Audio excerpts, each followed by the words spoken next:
Prize these days for corruption. Well, there are many nominations. In recent years, governors have gone to jail from Illinois, Oklahoma, Tennessee, West Virginia, 2 from West Virginia as a matter of fact, and Maryland. Yes, there are many nominations when it comes to corruption. But the prize may go to the smallest state of all, little Rhode Island.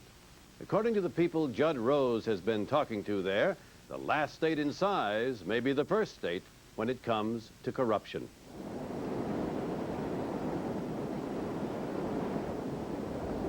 Along the rugged coastline of Rhode Island, across the splendid lawns of Newport, inside one of the stately homes of Bellevue Avenue,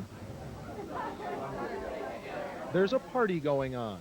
Well, I remember a really yummy supper we had at your house. It was yummy, proper old-fashioned food, just extra pretty and very odd. At the end of the summer, all my things feel rather mildewy. I have to send them all to cleaners. It's a gargantuan task. For the gilded set of Newport, the end of summer means the start of what's known as the little season. One last round of parties before heading to Palm Beach for the winter. They do have a lot of parties, yes. I don't go to all of them because I'm not really a party girl, but if you could go to one every night if you wanted to. Tonight's dinner is hosted by Eileen Slocum, Dowager Queen of Newport society. The guests are old money, as opposed to, say, Trump money. Well, we have I think, rather higher standards of conduct. I think we behave better. It's a rarefied world, a world apart from the rest of the state. One of these society matrons described Newport to me as the diamond on the hand of Rhode Island. Trouble is, the hand is often in someone else's pocket. Is Rhode Island the most corrupt state in America?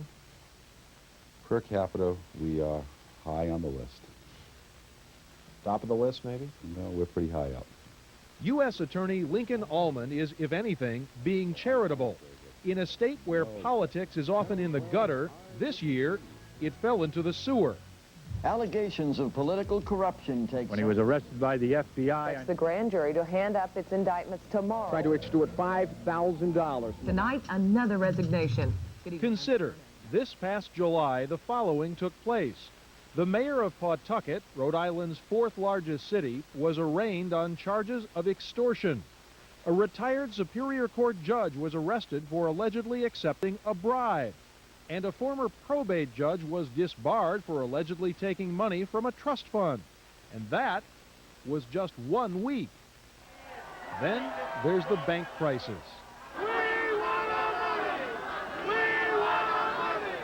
These are some of the 300,000 people, a third of the state's entire population, who were cut off from their savings on New Year's Day. That day, 45 Rhode Island banks and credit unions were shut down after the private fund that insured their deposits collapsed. Several big credit unions are still closed, and more than $1 billion in deposits remain frozen. As a Rhode Islander, aren't you embarrassed? I'm very embarrassed. Once a nun, Arlene Violet went on to become Rhode Island's Attorney General. Her crime-fighting zeal earned her the nickname Attila the Nun.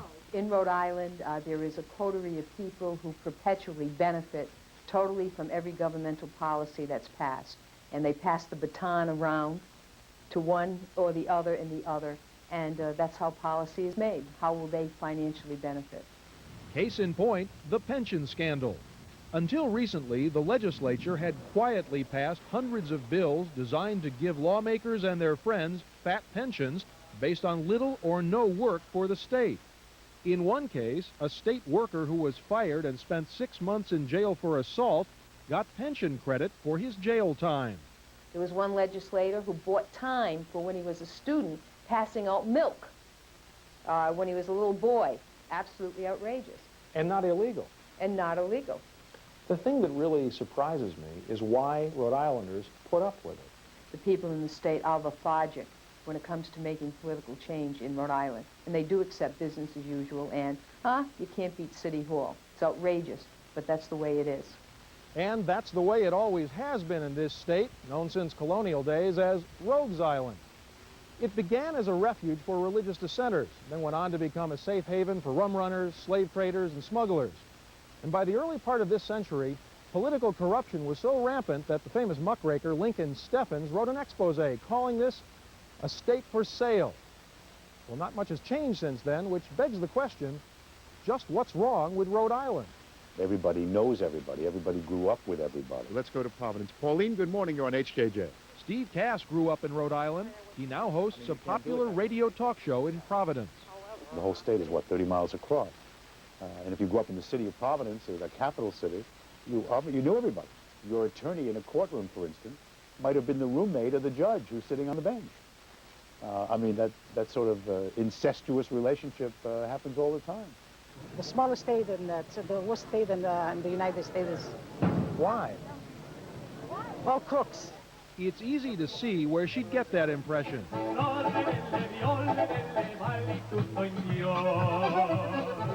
She lives in Federal Hill, the Italian section of Providence, and for decades, home of the New England Mafia. From this modest storefront on Atwells Avenue, Godfather Ray Patriarca ran his evil empire. Here, a Patriarca hitman arrested by the FBI describes his handiwork. I stabbed him in the face, I stabbed him in the legs, I stabbed him in the arms, I stabbed him in the chest. Patriarca's mob turned plenty of good fellas into dead fellas. That didn't stop Rhode Island's political establishment from embracing him. Organized crime does not exist without public corruption. I mean, that's a given. But you would see people who would have no inhibitions about associating, mentioning their names. It was almost seen as something that gave you power. Indeed, in 1976, Joseph Bevilacqua, a man with well-known ties to the Mafia, was elected Chief Justice of the state Supreme Court. He kept up his mob contacts and was forced to resign 10 years later. How could that happen? Because of the attitude in Rhode Island that this is no big deal. Sounds like Twin Peaks or something. Well, more like Gilligan's Island. Ray Patriarca died in 1984, and since then, a series of arrests and convictions have left his crime family in disarray. But some still find a way to make crime pay. Hi, Ma. You might call these America's sleaziest home videos. The star is Peter Gilbert, a convicted killer who agreed to testify against fellow members of organized crime. Gilbert agreed to serve part of his sentence in the custody of Providence police so it'd be easier to testify. In fact, that made it easy to do a lot of things. During 3 years in police custody, Gilbert was allowed to travel repeatedly to Florida to deal drugs and to buy guns. He spent lavishly on everything from cars to jewelry, flew his dog to Florida at taxpayers' expense, even made home videos with his police pals. One of them summed things up quite nicely. The criminal justice system has been very, very good to us, right? One day, Gilbert died of a heart attack on the way to go skydiving. There was cocaine in his car. His guardians were nowhere to be found. That's the past. Never look over your shoulder. Yeah? You get a stiff neck if you do. You may as well embroider that on the state flag. Rhode Islanders seem willing to forgive just about anything. And anyone who doubts that should shake hands with Buddy Cianci. How are you? How are you? How are you? He's 5'7" and pudgy. He wears a wig and too much cologne and puts on makeup for public appearances. But the mayor of Providence seems to know everyone. Hey, buddy, how you doing? How you doing? I got the pizzalas you made for me. Thank you very much. And everyone seems to love him. What a guy. What a guy.